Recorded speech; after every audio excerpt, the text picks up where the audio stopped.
In Moscow it's morning. So I'm very happy to see you here today.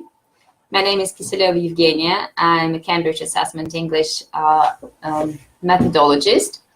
And today we're going to talk about the young learners' qualifications, such as pre-A1 starters, A1 movers, and A2 flyers. We're going to talk about developing productive skills today. And the aims of our seminar are going to be the following.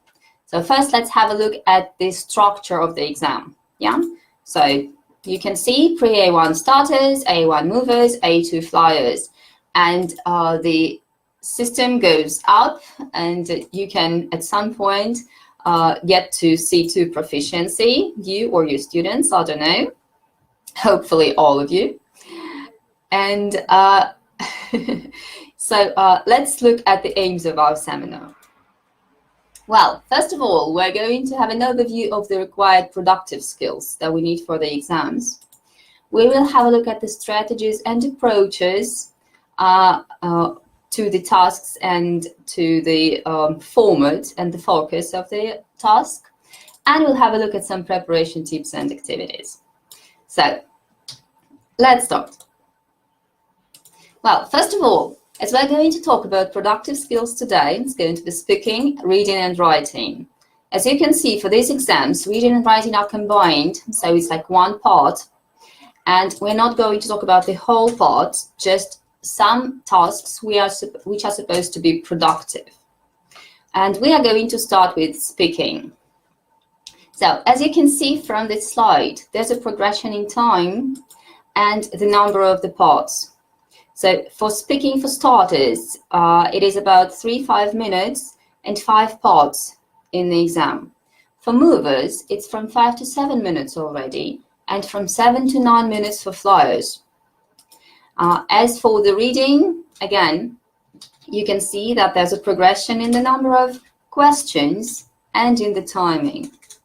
So let's have a look at some of the tasks, some of the speaking skills that we need for the tasks. If you have a look through, you can see that all these skills and soft skills are quite authentic for all of us. So this is what we do every day. We all answer and ask questions. We tell different stories, and most of us try to make it cohesive and coherent.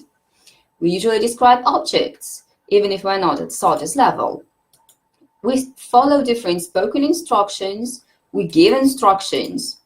And of course, if we want to sound, let's say, native-like, we need to think about our pronunciation, stress, intonation, and individual sounds. So all these speaking skills and sub-skills are very, very important for our candidates who are taking the exams. So as you can see from this slide, this is an example task. From starters speaking, parts 1, 2, and 3, all 3 of them are combined here. You can see that there is this big scene picture, and the candidate will have to just point at the correct part of the picture. So here comes the reception and following instruction skill. When the interviewer asks the child, like, where is the banana? Point to the banana. Or bananas, as we can see from the picture here. There is not much speaking involved from the part of the candidate. It's more about reception. If we look at number 2, we see that the candidate will have to answer questions about 2 people or 2 things in the picture. The questions are quite basic and the questions are quite easy. This is something you do every day. And these questions we ask even to our kids when we speak Russian to them. Like, what is this? What color is it? Is it big? Is it small? Where is it? And so on. So as you can see, it is real life questions. And this is crucial for the exam and crucial for the candidates to realize that. Also, there's one more task which says, tell me about. And at this point, the candidate will have to describe something. Yeah, you probably can't see, but there is a boat. I'm pretty sure it is there. And if the examiner asks you to tell me about the boat, you only need some very basic, very short answers. So not a lot of speaking production, but still the student must produce at least something. That a boat is small, it's blue, it's on the floor probably. Also, apart from the big scene card, there are 8 small cards. You can only see 4 of them here. And the candidate will also have to answer just basic questions. What color is it? What color is the frog? Is it big? I don't know. What color is the robot? Or the crocodile, probably. So these speaking skills, as you can see, the tasks are quite simple, but you need to produce a lot. You need to be able to know about these speaking skills, and you as teachers need to practice them during the preparation process. So another task, a speaking task, part 1 from movers and flyers, which is quite similar, just the level of details, how detailed the pictures are, is different. And you can see that there are skills required from the student. Again, something completely real life. Reception, responding, description. You just have to tell what differences are between the pictures. 4 differences for movers and 6 differences for flyers. That's it. Another type of task, flyers speaking to. You need to ask and answer questions using the prompts, which is good. And the main speaking skills here are reception, responding, asking questions. It's all the same everywhere, as you can see it. So our task is just, as teachers, is just to train them, do these simple things. And a bit later, we will talk about how to do that. Just another task for movers, speaking 3, which is a bit different. The odd one out. This is the describing object skill. So you will have to defend your point of view, but not as we adults do, on a very simple, basic kids level. For example, the book. So which one is the odd one out? It's the book, because it's not a fruit. That's it. There's no correct answer, but you have to be able to defend. You have to be able to give arguments for your answer. Very, very basic, even though it's movers. And the last speaking task, it's for movers part 2 and flyers part 3, which sometimes causes the most serious problems for our students.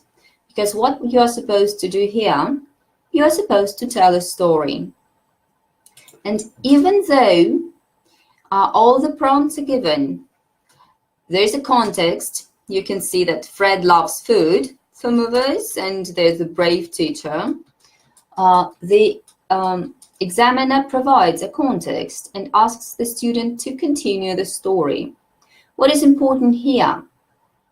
Well, the first thing, the most important skill here is cohesion and coherence. So the pictures have to be connected. They are in a certain order, and students should not take them randomly. They should make a story.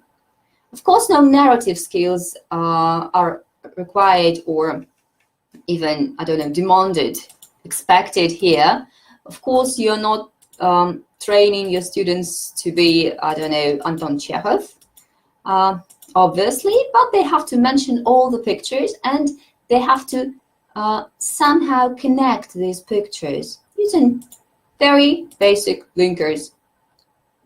Then, after that, and so on.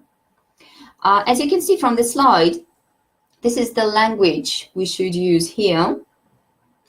And this is what you have to teach them, basically. So we're not speaking about the skill, we're speaking about the language now, and the grammar tenses, all the simple tenses. Sometimes teachers ask questions, so which one should we use? Which one is more preferable here? Should it be in present simple or present perfect, or, I don't know, past continuous? Just be consistent. Yeah, you can use both. Of course, you can use past simple and past continuous in a story, I mean flyers. Just be consistent with it. Just make it look like a story, more or less. Also, all the verbs, all the words, all the vocabulary, which you can see in the pictures, is taken from the vocabulary list, which you can see on the website, which you can find. So everything is accessible and nothing new is going to appear here. So there's a quotation from Jane Willis that the language used in the classroom when given instructions is very similar to real life, basic everyday English. And I think you would agree with this quotation, because this is exactly what we do during our lessons. We ask questions, we answer simple questions, we ask them to describe objects, we ask them to point at things, we ask them sometimes to tell short stories about pictures, about themselves, about, I don't know, puppets, or about some story characters. This is why the language we use during the lesson is so important. This is why, if we speak about preparation for the speaking part of the exam, it's not something artificial. It is something we do every day. It is something that just happens within the classroom.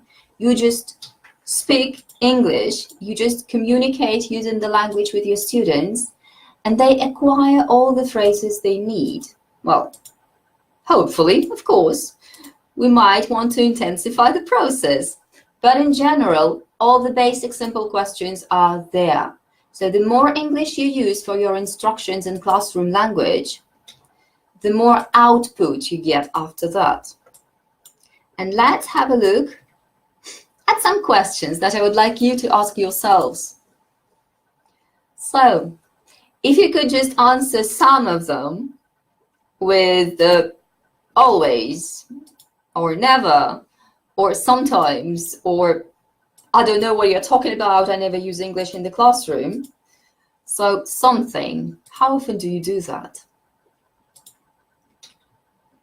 And can you type your answers in the chat, please?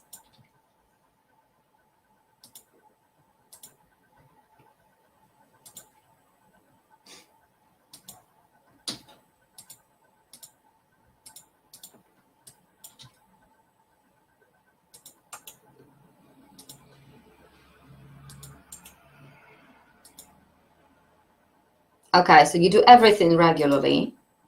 Okay, well done.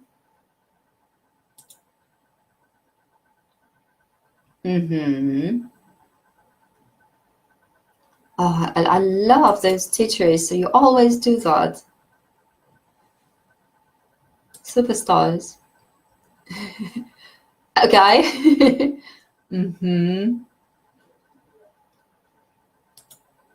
So you see, even when you do that, they just acquire the language. They just learn how to ask and answer questions. For sometimes. Interesting.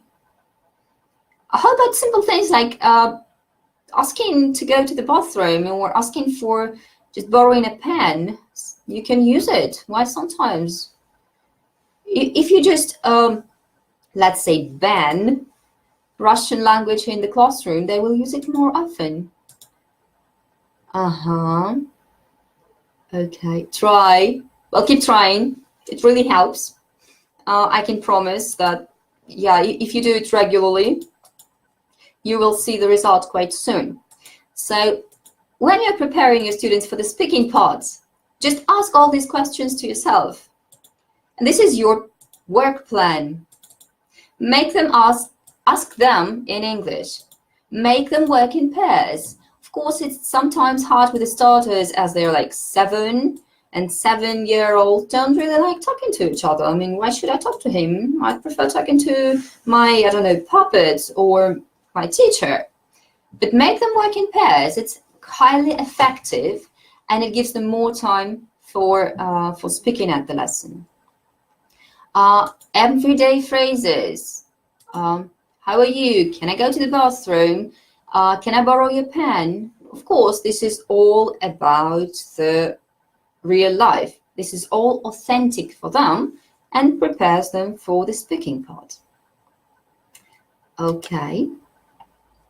So, before we start teaching young learners, we have to think, what do they like? Because if they don't like something, there will be no result, I promise. So have you got any ideas? What do young learners like, apart from meaningful content?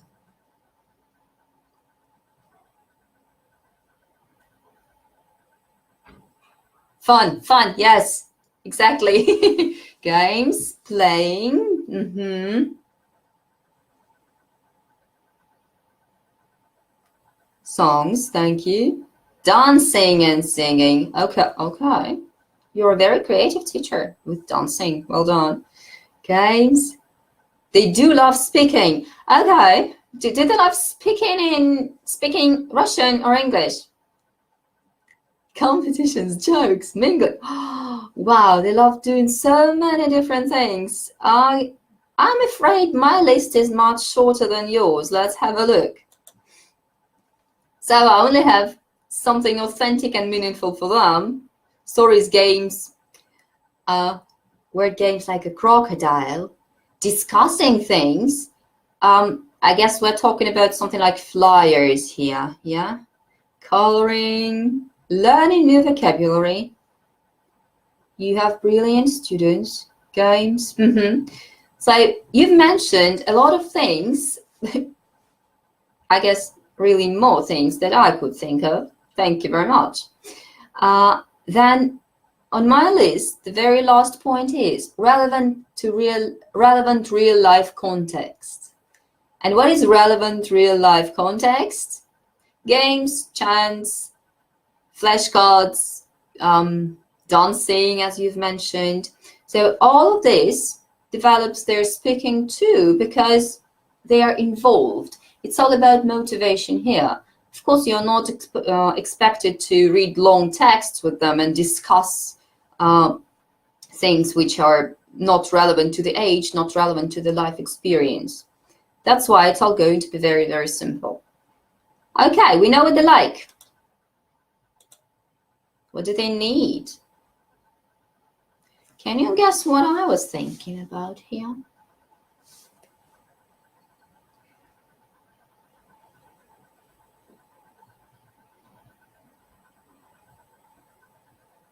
Okay. Identification. Oh, I love that.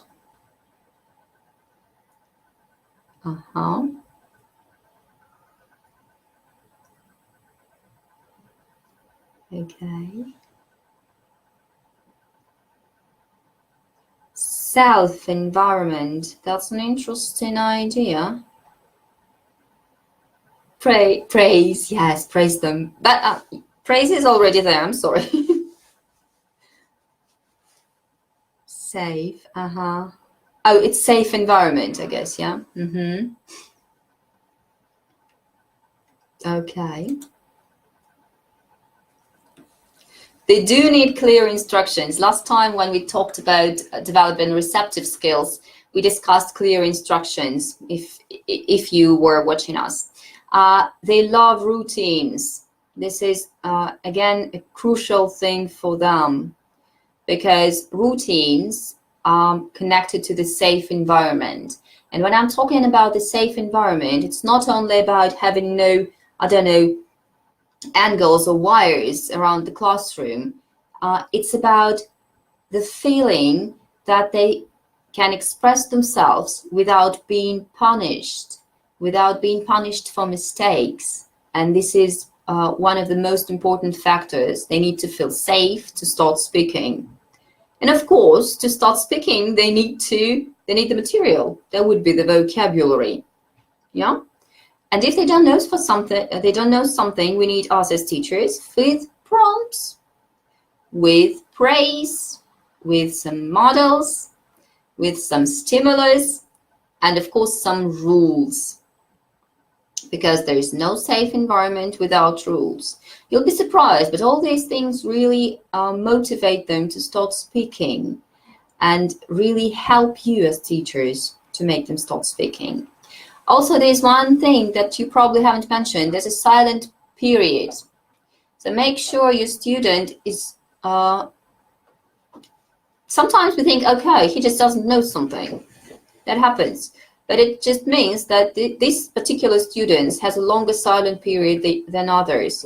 He will start doing it, but a bit later. He needs more time to absorb things. He needs more time for acquisition. And after that, you will see the result. And some authentic learning situations, of course. So let's move on to the next one. And here we have some steps for the successful speaking. As I've already mentioned, routines. A lot of revision, recycling, revising, redoing things. Everyone learns differently, I completely agree. That's why we need to take into consideration all those things. We need to use TPR, we need to use songs, we need to use a lot of listening to the teacher and a lot of movement. So everything should be there in your classroom. I completely agree, yes. So also, what I haven't mentioned yet, you should always give them feedback, because they need to see, they need to feel that they're not praised just because they're nice, just because you love them, but there is some content feedback and there is some language feedback. So this will boost motivation for them. Okay, there's one example this is what I do with my students every time. This is my routine. And this is what we do at the very, very initial step of the lesson. So I have these balls. You can buy them in many shops. These balls are used for, I don't know what they're called, some pools. Yeah, you've probably seen them. The beauty is you take a permanent marker, you write a question. Depending on the level, the questions are different. Yeah, it can be something, what did you do at the weekend? Or what are you going to do on your holidays? So it can be anything. Also, the beauty of this thing is that you can take special nail polish remover, clean it, and write some new. And the price is really, really reasonable. So what happens? My students enter the classroom. I have a bag of these balls. They take one, put their things, and they start mingling. So with this ball, so they ask, read the question to another student, have a short dialogue, swap the balls, find another partner. And it's there like 5-7 minutes. They don't need me really. They know what to do. They know what happens. Sometimes I work as a facilitator, of course. They don't know some words. But it's all their job. They're responsible for it and they communicate. This is authentic. They haven't seen each other for like 4 days. Wow, a lot of great news. What have you done? And this is something long-lasting also. So one routine that I use. Okay, another thing which I use for vocabulary and storytelling, because we've mentioned it, that they need vocabulary, are different types of mini books. I even have them here. So you can see it on the slide, you can see it here. Easily done. Well, I don't need anything but paper and some pictures, which by the way, they can draw themselves. They love it. This one is used for storytelling here, yeah. So you open it, they write some sentences about the picture, and as a result they get a story. This is not much speaking, of course, I do realize that, but it's also a productive task. They will need it for story writing, which we will talk about a bit later. Easily done, very helpful. You can have a library of those. And another type, so yeah, again, a mini book. You can Google, there are many tutorials how to make them. Again, the books can be different with very different content.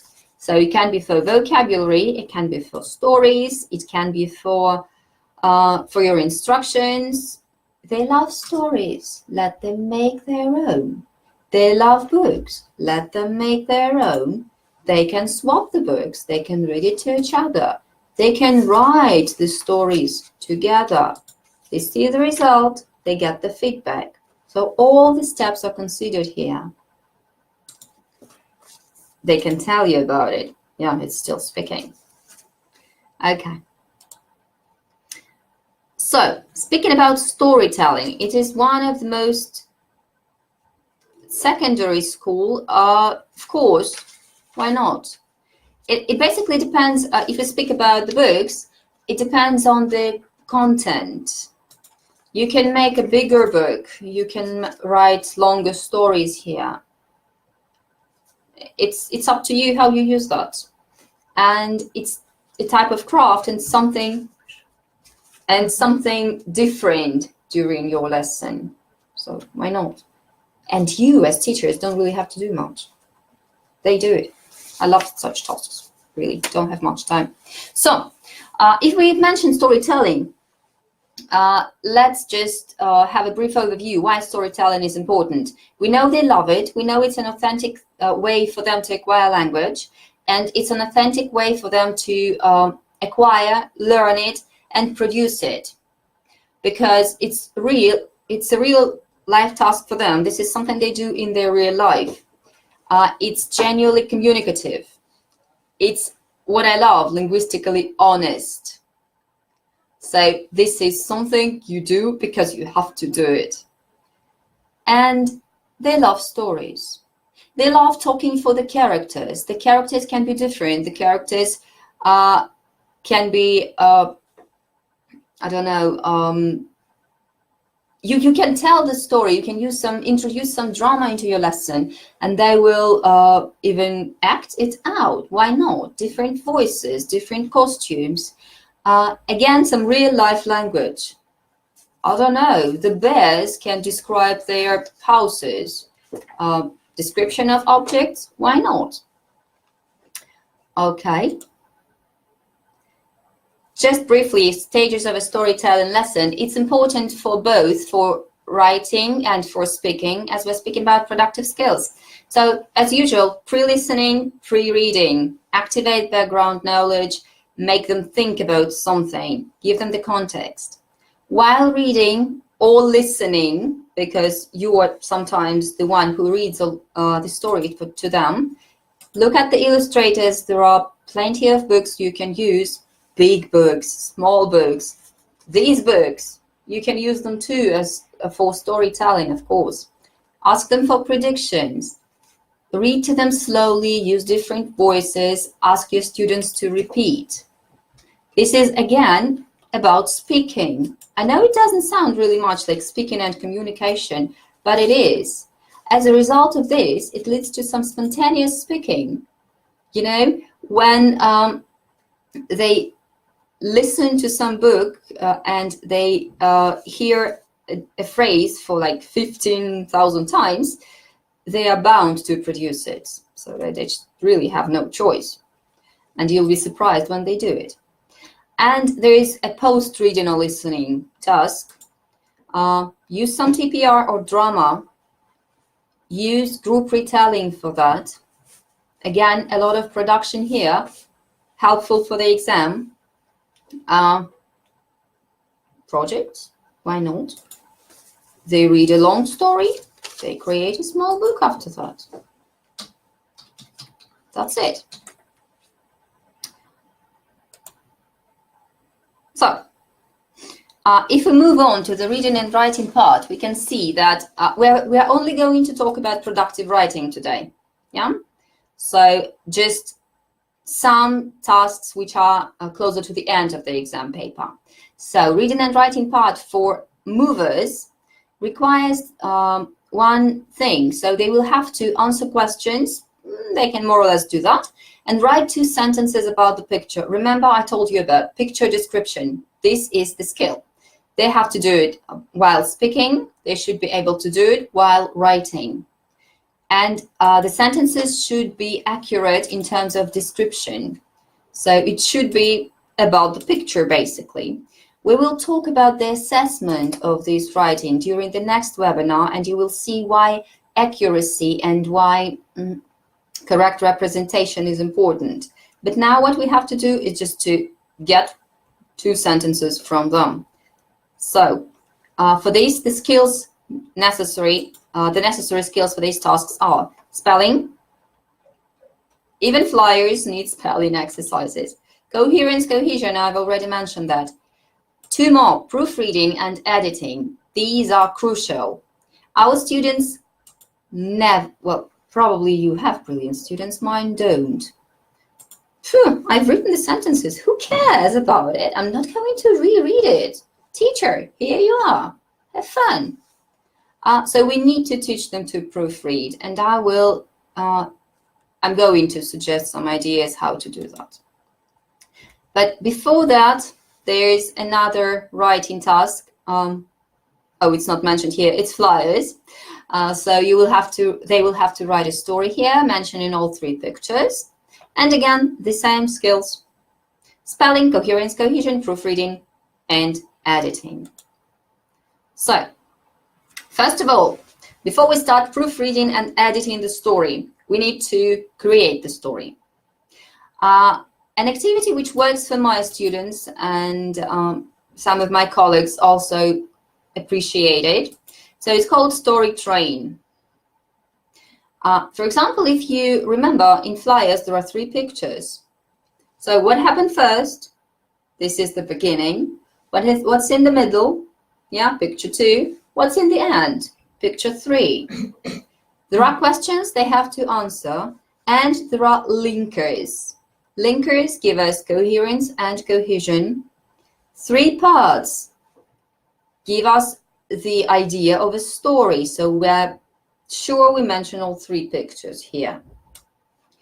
And it's also fun, because what we do, we can write it on the walls. We can take this piece of paper as a poster, put it on the wall, they write it, and they can write it in groups. So one group writes the beginning, then moves and writes the middle for a different story. It happens. As a result, you've mentioned fun, by the way, so it's great fun to do that.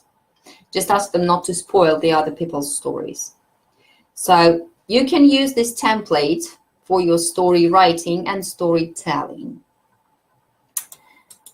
And there we go. When it comes to proofreading and editing, this is what we can use: writing checklists. What do you think? Are these checklists for you as teachers, for them as students?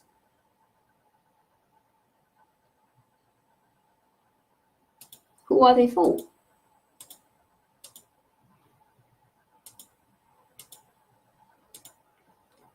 And if you know, can you write the answer in the chat, please?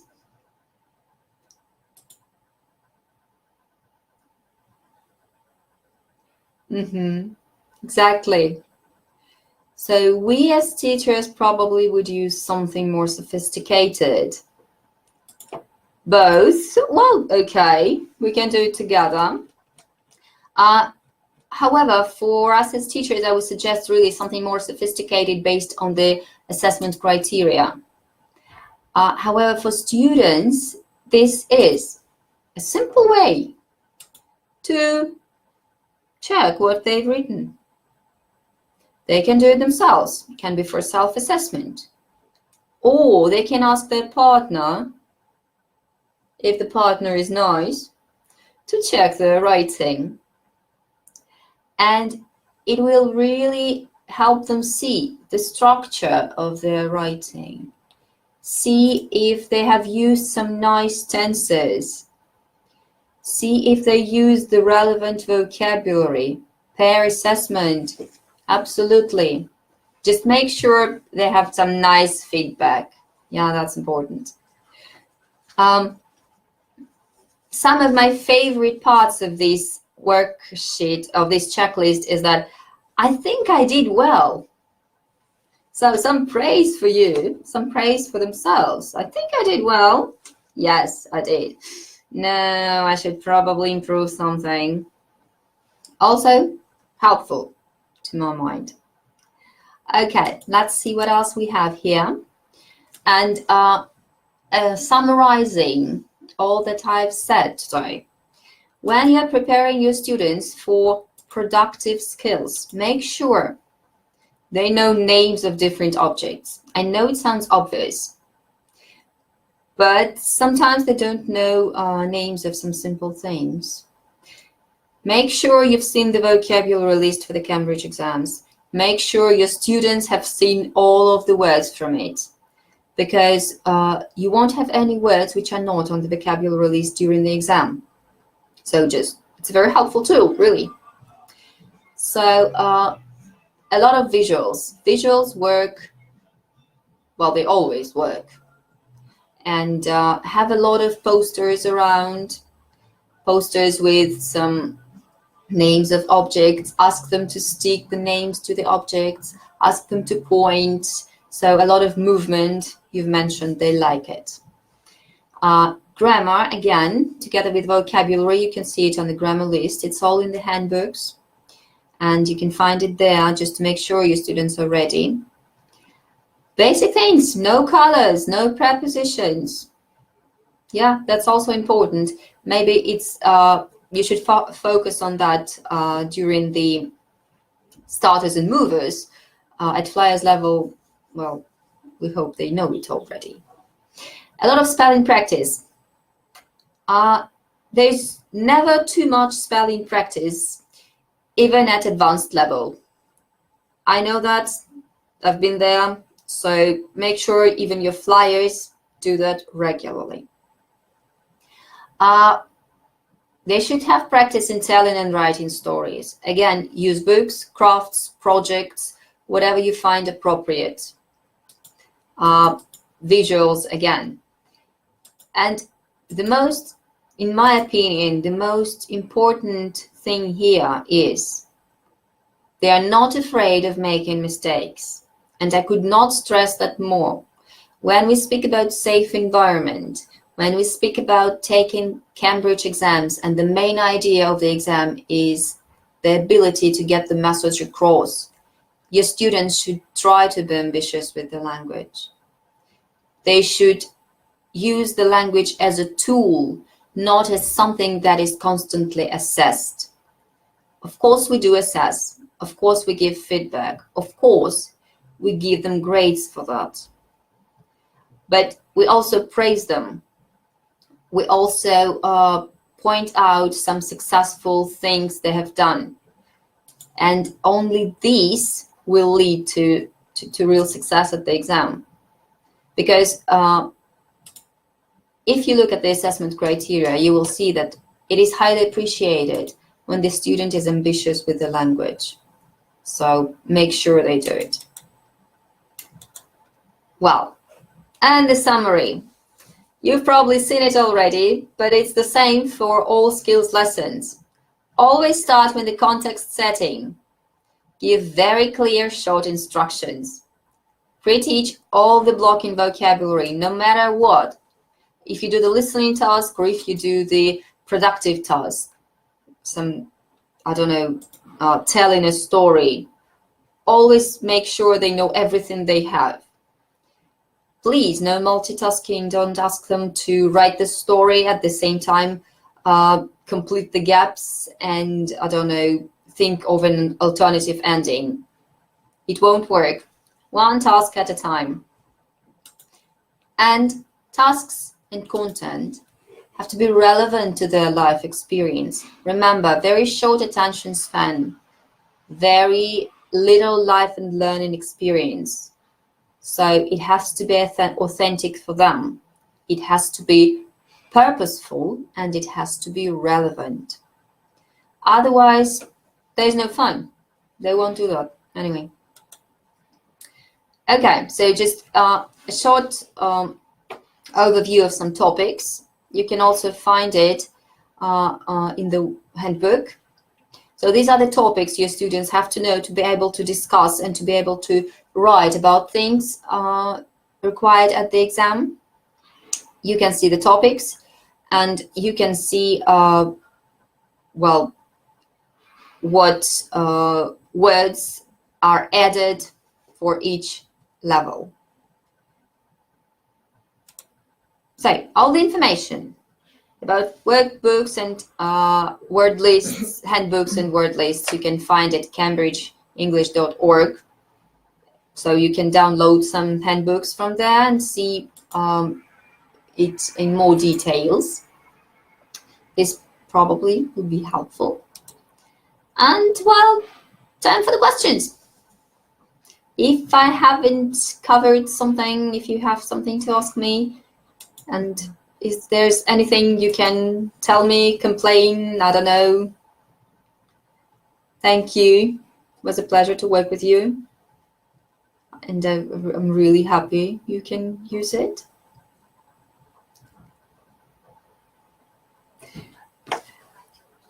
Okay, great. Thank you very much for being such a great audience. So the presentation will be sent as far as I know. Just in case this was me. So if you have some questions that you want to address me personally, you have my email here.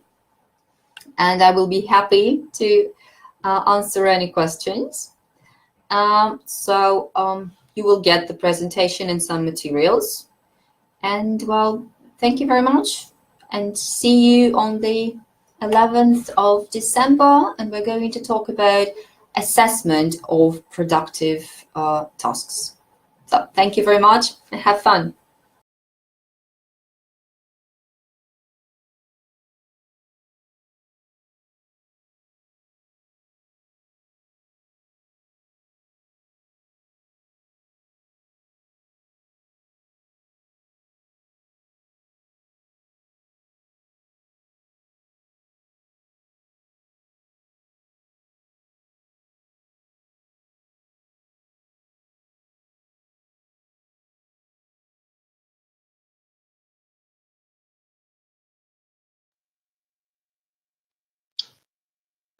Hello, everybody.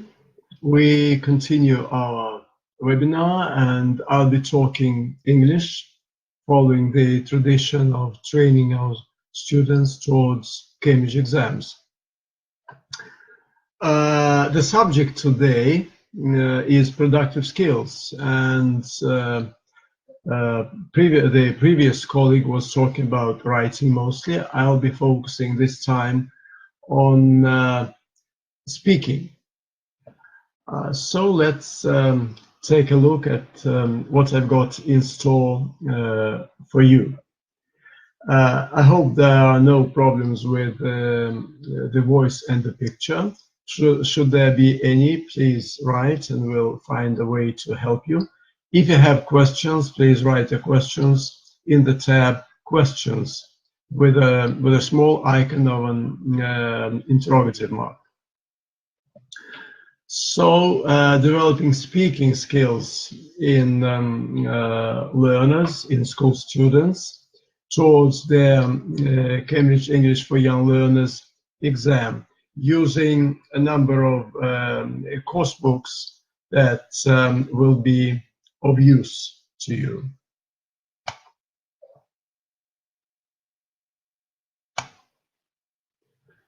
This is the page that may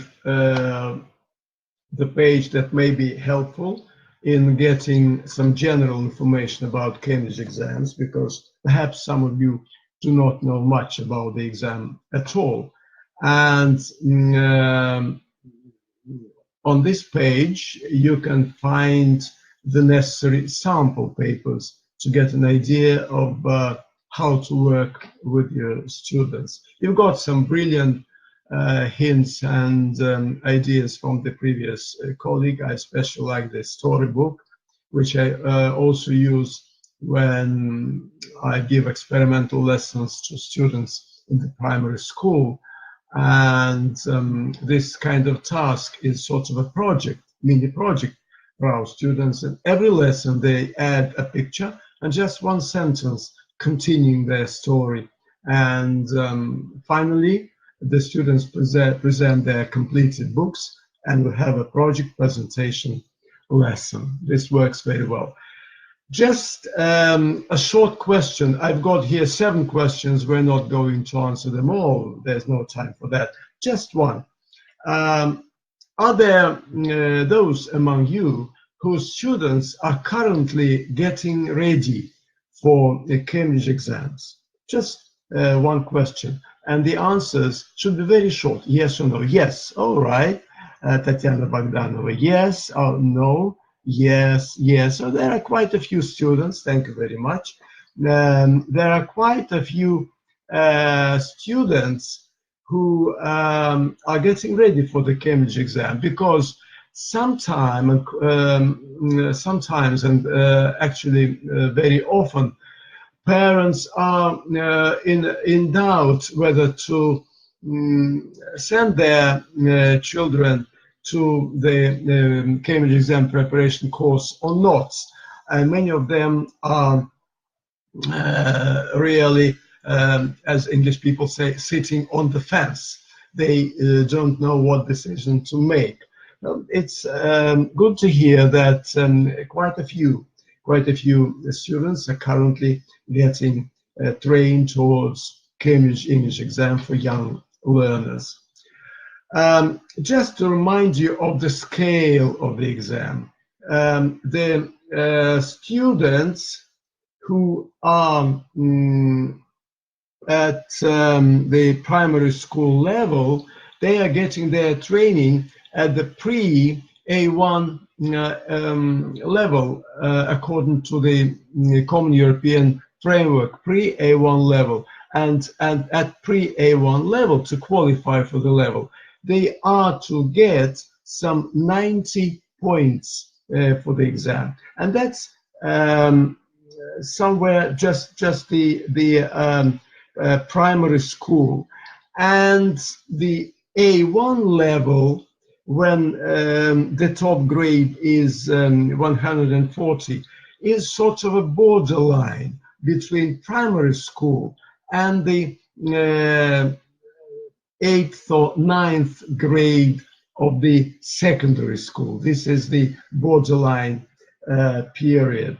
And the A2 level with 140, the A2 level with 140 points is the level usually achieved by graduates of the secondary school, compared to our Russian ОГЭ examination, which is practiced here. We are not looking higher, but of course there are B1, B2 levels for the 10th and 11th graders, and the students doing their English at a tertiary university level. They can achieve their C1 and even C2 level, making up to 230 points, which is a very high and professional level of English. These are qualified as proficient users. We are now talking about mostly starters, movers, and flyers, if we talk about the 9th graders. Speaking is an activity which is checked thoroughly in the series of Cambridge English exam for young learners. The participants are the children between 7 and 12 years of age. Starters, movers, so starters, primary school, movers, this intermediate stage between primary school and upper secondary school, and flyers. These are children aged 15 or 16 years of age. And the purpose of testing oral speech is assessment of the skill to express ideas during the interpersonal contacts. The object of testing is speaking as an oral skill, and the format of testing is the interaction with the examiner. Interaction with the examiner. We should mind that the questions, the commands, the words, the stimuli that an examiner can give to the student during the exam are strictly regulated by the examination cards. Speaking part of the exam consists of the 4 tasks for all the levels. Pre-A1, pre-A1 starters, the exam lasts for 3 to 5 minutes only. A1 level movers, that's, as I said, the intermediate stage between primary school and the upper secondary school, lasts for 2 to 7 minutes, not very long. And from A to 2, and the A2 level flyers, this lasts for from 7 to 9 minutes. And during these levels, children should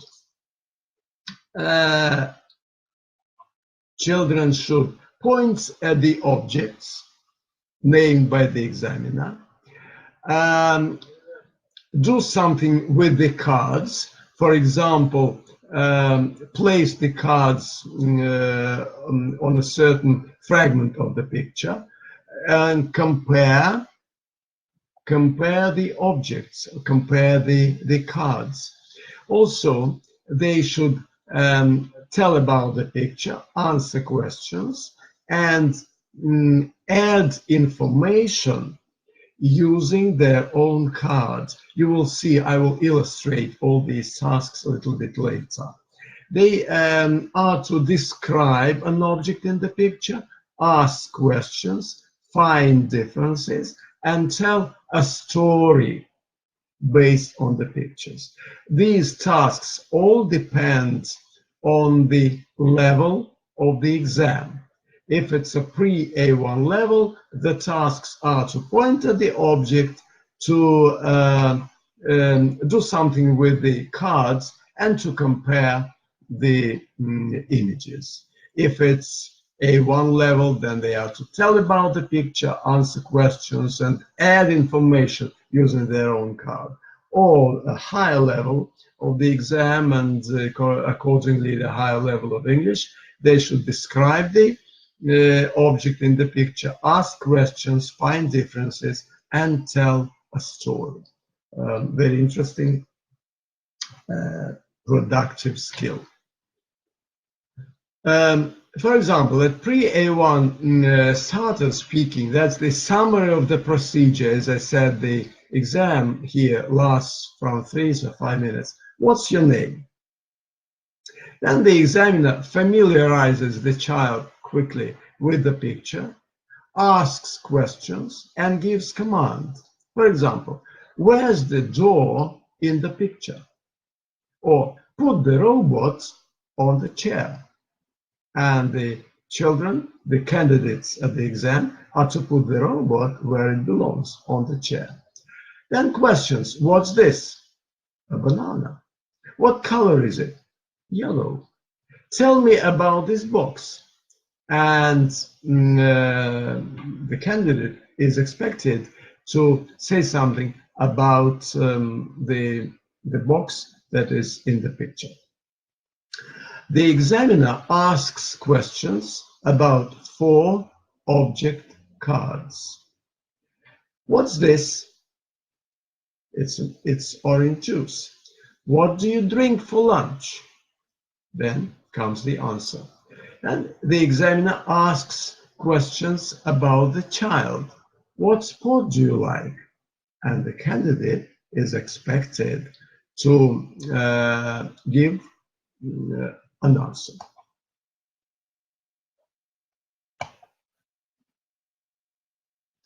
These are illustrations. First of all, that's pre-A1 level starter speaking task. First of all, we are to distinguish between the so-called big picture and small pictures. A big picture usually shows a certain everyday situations, and the questions are asked about the big picture.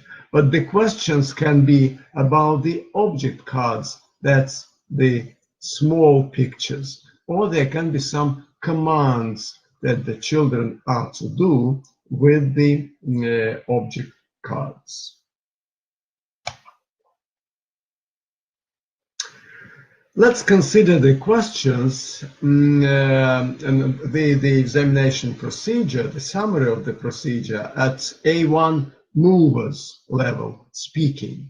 It lasts for some 5 to 7 minutes. The examiner asks questions. What's your name? How old are you? My question to you, why do you think an examiner should ask such easy questions to the candidates who can certainly answer questions more complicated? What's the point of starting an exam with such easy questions? To warm up, that's a good idea. To relax, to start a conversation, to get acquainted, ice breaking. All right, warm up. Just a question to you, a little bit challenging. Do you think for warming up, it is necessary to ask easy questions or more challenging questions to warm up? It depends. I agree. It depends on the learner, but we start here with easy questions just for the learner. Yes, easy. Yes, I agree. To make a student feel confident. Exactly, that's the point. To make a student feel confident, to build confidence. Or as I very much like this word, and the previous colleague who was talking, she also mentioned that it's important to enable the student to feel safe, because if we feel safe, we can open ourselves to the full. We can explore and demonstrate our inner reserves to a full degree. How old are you? Everybody can answer that when one is some 11 or 12 years old, but it makes a student feel confident. Everything will go well. Then the examiner gives an example and asks the candidate, to describe several differences between the two pictures. Of course, an example is given on a different set of pictures.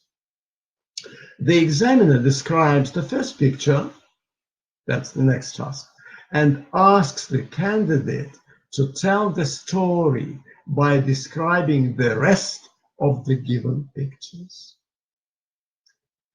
They have a set of 3 pictures normally, and the examiner describes the first picture to put the learner into context. Or there's an idiomatic phrase in English which runs to put the learner, to put somebody in the picture, to let somebody know what to do, to explain better. So the examiner, by describing the first picture, puts the learner, so to say, in the picture, and then gives the floor over to the learner, and the learner proceeds by describing the rest of the given pictures. Then the examiner gives an example, again an example, that's the next task, and asks the candidate to find an odd one out in 3 sets of 4 pictures. I will now illustrate, and you will know what I mean. Odd one out is when a certain object is extra, it has to be deleted, has to be taken out of this row. And here, what the learner needs is already critical thinking. What is extra? Let's take a look. Find the difference between the two pictures. The one is obvious, but then there is something else. There is something else. There is something else. Picture story. The first picture is described by the examiner, and then a set of three pictures follows, and the learner continues the story. And then here is the odd one out set. We've got here a lemon, a pineapple, looks like an apple perhaps, and a book. Which one is odd one out? Could I ask you to answer this? Which one is odd one out here?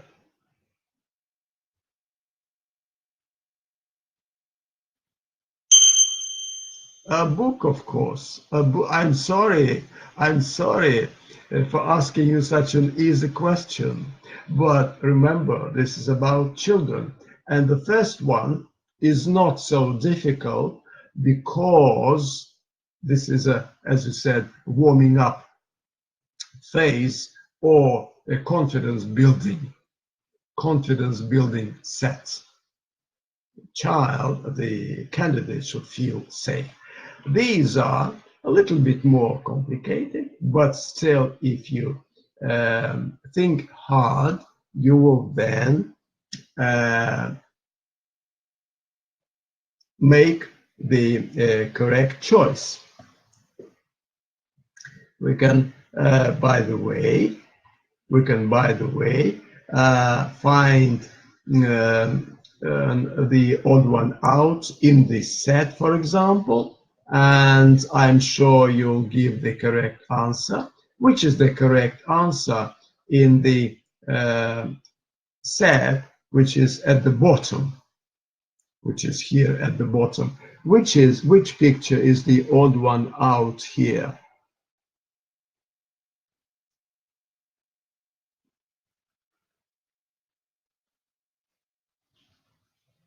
You are talking about this one.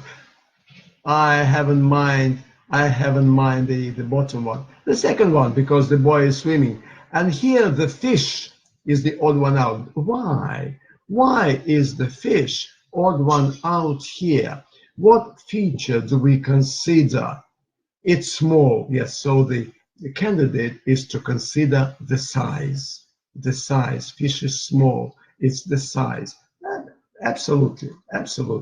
It's no problem for adults, but children have to develop this critical thinking skill and find the difference and find the feature that serves as the basis for decision making.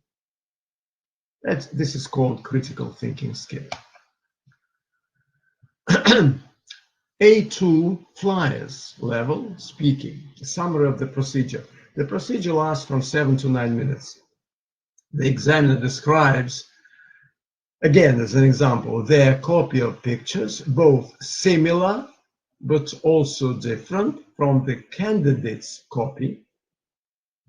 The examiner describes their copy of pictures, both similar but also different from the one the candidate has, encouraging the child to respond by indicating the differences in their set. And the child does not see the picture of the examiner.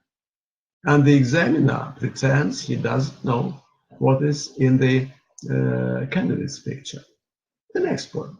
The examiner and the candidate exchange questions on their sets of pictures that are both similar and different to get complete information. And again, they don't see the sets of pictures that belong to each other. The examiner begins telling a storytelling, by describing the first picture and asks the candidate to continue. The story title and the names are given in the paper. It's somewhat similar to the previous stage, to the movers stage. And the examiner asks questions about a topic, for example, months of the year, etc. Let's take a look.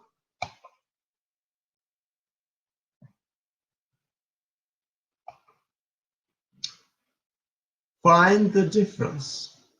They're looking at the pictures and finding the difference, the differences.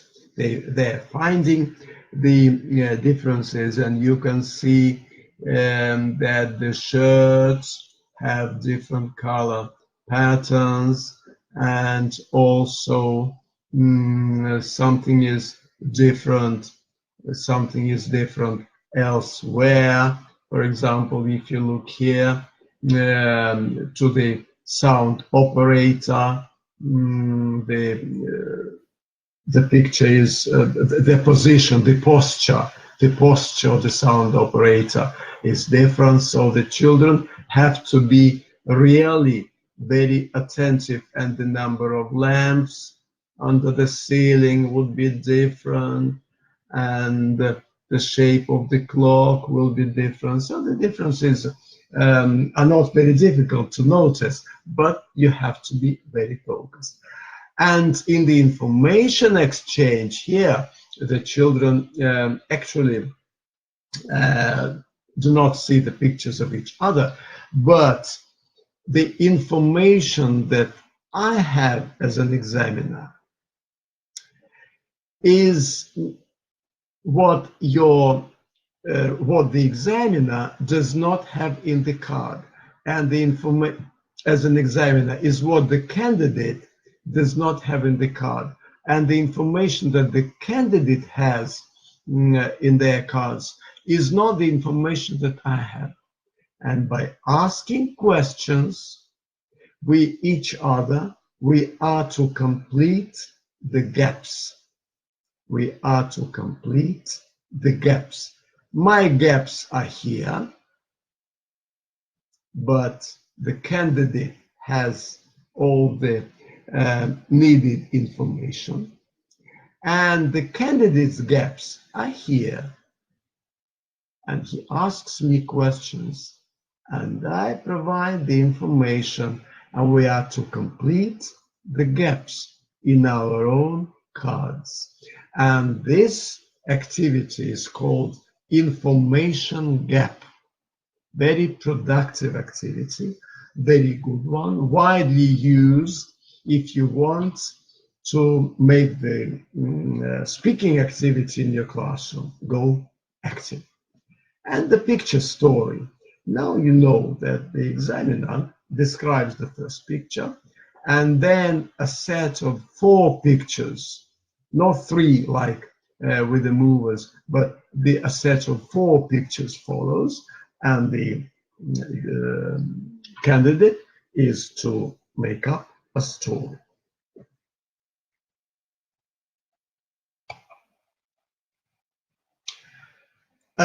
To generalize, the testing skills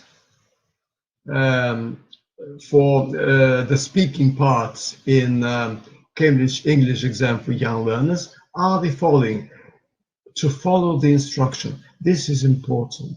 This is essential even for the senior school leavers at ЕГЭ examination in Russia, to follow the instruction.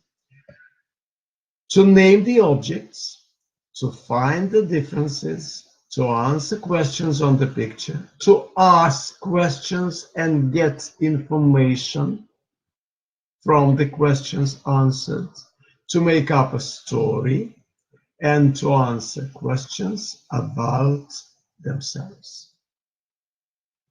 How to prepare, how to train towards the exam.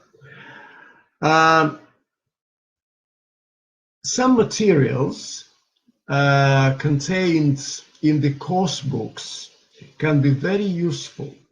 For example, if you take the course book Starlight, which is known in Russian as Звездный английский, I've taken these examples from Starlight for the 5th grade.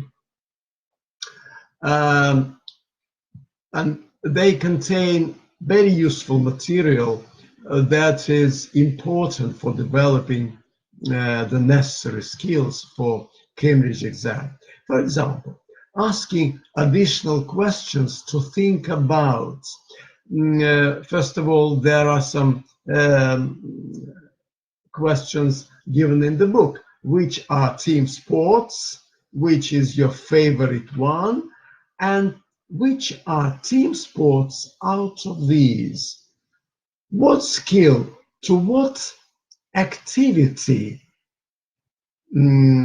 is necessary here during the Cambridge exam for young learners? Which are team sports out of all these? What examination activity needs this sort of skill?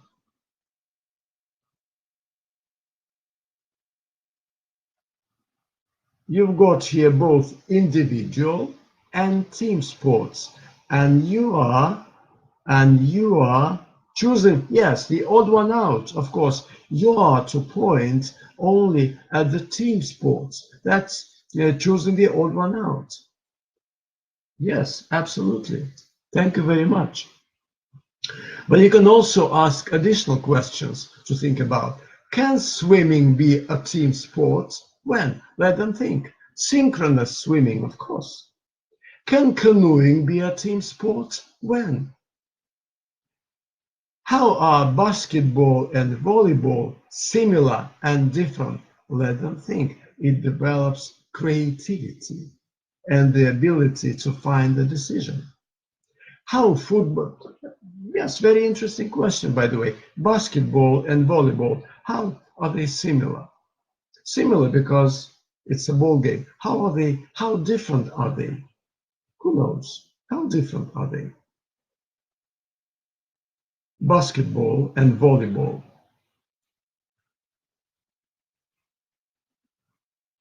How different are they? Number of players, all right. All right, number of players, absolutely. Number of players. What else? Basketball and volleyball. Net and, of course, net and basket, of course. Net and basket. Number of players, net and basket. Some rules. The area, of course, the arena, the playground. The playground is also different, of course. It's important, by the way, when you give additional questions, you should be able to answer these questions yourself. Is there anything similar between golf and martial arts? That's a tricky question. And it's an open-ended question because there's no definite answer. Open-ended questions are, by the way, getting in. They're becoming more and more trendy in testing. Open-ended questions, open-ended tasks, when we assess learners' creativity rather than correct or incorrect knowledge.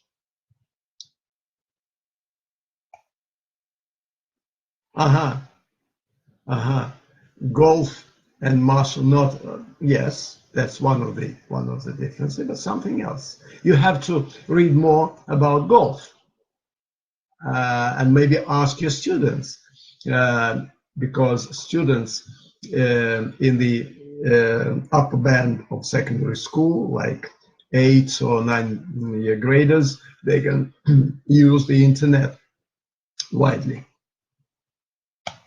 Another one, that's again Starlight. Additional questions on the pictures. Describe the room. Describe the room, and without pointing at it, let others identify the picture. from your description.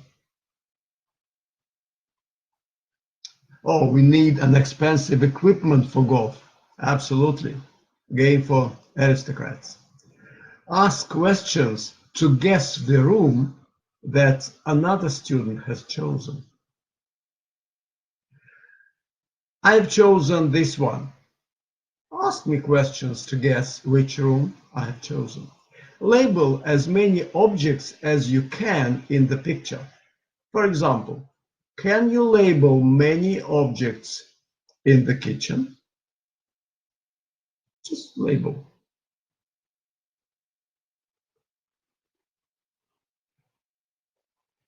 How many objects can we label here? What do we see here? Well, this is window, of course. What is this? What is this? What do we call this part of the kitchen? You think it's a cupboard? Maybe cupboard. All right, cupboard. Mm-hmm. It's a counter. Maybe it's a counter. Dishwasher. Look, this could be a dishwasher. This could be a dishwasher. This one is just a washing machine, of course. Or this can be a cooker, or perhaps. What is here? What is this?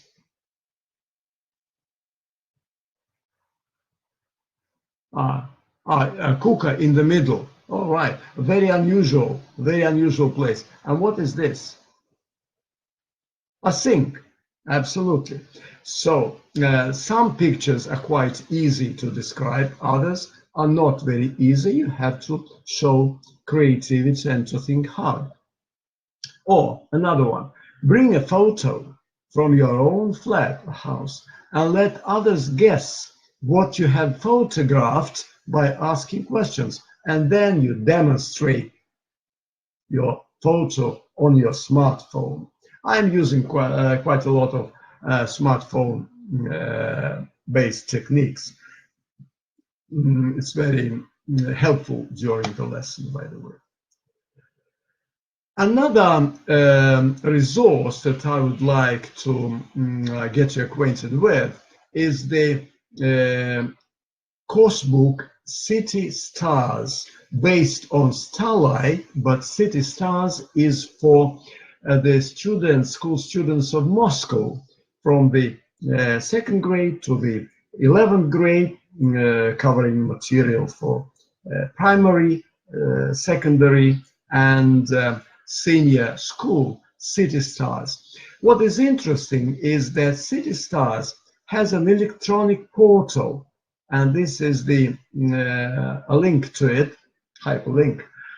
The electronic portal is free, and it contains the material, again, same as City Stars, for the 2nd year students and 3rd year students, from the 2nd grade to the 11th grade, covering the whole course of English for Russian school.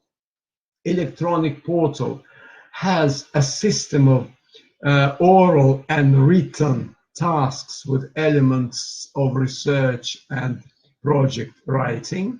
The tasks to broaden general background and certainly to broaden the ideas of Moscow, the capital of our country, and the tasks to consolidate speaking skills. Also, talk about speaking skills, there is a facility to record oral answers of students by clicking on the icon of the microphone on the screen, and the voice of the student will be recorded, and the teacher will be able to check up the answer or to play it back during the lesson. And there is a chance to check students' oral answers in the electronically recorded version. In this case, students will not be able to say, we have no homework today, our homework is only oral. No, they will have to do their homework and to record their answers. Just a task. Describe for your English-speaking friend the air route of your choice to go on a tour to some place abroad. Record your answer. Here is the button for recording. You press record button, microphone button. Remember to greet your English-speaking friend, to say what you are going to talk about, give the name of the place, destination that you would like to visit, explain why you would like to visit the place of your choice, tell your friend, there's a very short bit, tell your friend what you know about the place of your destination. This is the 5th grade, by the way. Explain from where or whom you learned about the place. Thank your friend for being with you and say goodbye. Before that, they read a text about the routes from the capitals of the world to Moscow and choose a route for their travel abroad. They record their answers on the electronic portal City Stars. The hyperlink to the portal is very simple. citystars.pros.ru citystars.pros.ru. Another one, working with questions. Answer the questions of your English-speaking friend about an interesting event in your school. Record your answer. And again, to record your answer, the student has to click this icon microphone. Hello, you once told me there was an interesting event in your school. Tell me more about it. What event happened in your school? And the answer goes, what did you have this event? Why did you have this event in your school? When did it happen? And so on. You will certainly recognize a similar task in ОГЭ exam for the 9-year graders, when the students, the candidates at ОГЭ examination, the main English exam in Russia, English language exam, when they have to speak with the answer the questions of an electronic assistant. But here they are recording their answers to an English-speaking friend. You certainly know that by sending MMS, you can send voice recordings, voice messages to your friend by email. So this is a very authentic task in view of modern technologies. Another one. Send an audio message to your English-speaking friend and describe your visit to a water park. Record your answer. Remember to greet your friend in the beginning and in the end to say that you hope your story was interesting and to say goodbye. Answer the following questions by giving the rhetoric structure of the oral message. We train in our learners the ability to organize their discourse, to organize their answer, which is important for essay writing at ЕГЭ, and it's important for describing pictures at ЕГЭ. It's important in any public address, because you have to organize your speech structurally. And again, you press the recording button and the recording starts. I should also mention that in this electronic portal, City Stars, there are actually 3 entrances. One entrance for teachers, the other entrance for students, and entrance number 3 is for parents. Parents also can find there a lot of interesting material for them. In order to be able to record the answers, you should enter the portal as a student. And to check the answer, as a teacher.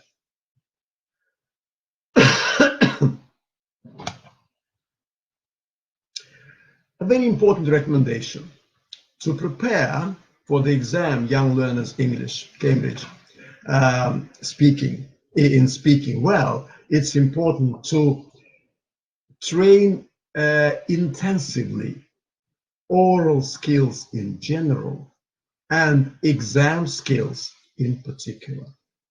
Oral skills in general, exam skills in particular.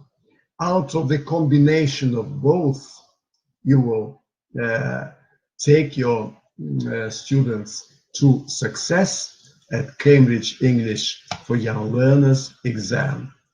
And here is the literature, the published articles. They are free, of course. You can access them easily in the electronic journal for teachers, Просвещение, иностранные языки. And you yourselves can also get published in Просвещение, иностранные языки if you write an article describing your experience. I have finished. I am ready to answer your questions.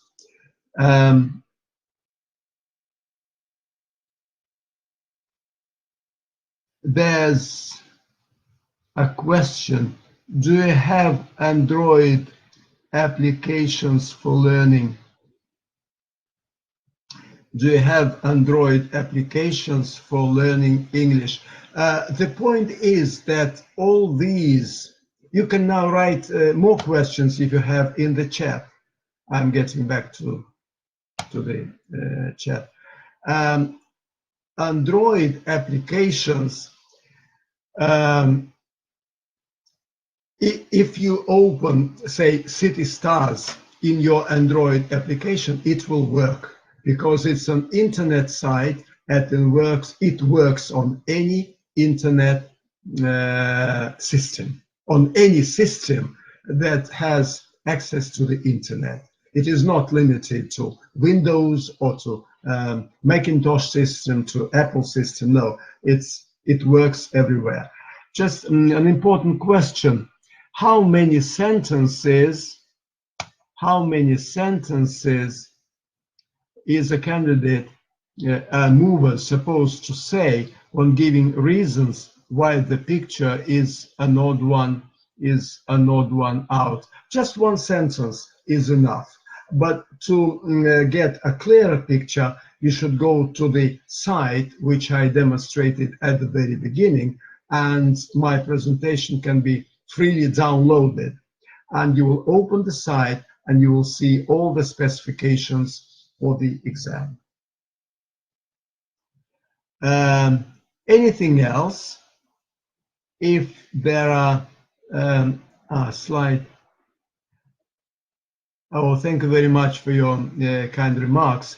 And if you want to get access to this application, you should go to the tab Files in the top right-hand corner, and the presentation to this if you want to get access to this presentation, in the tab Files in the top right-hand corner, you can find the necessary presentation.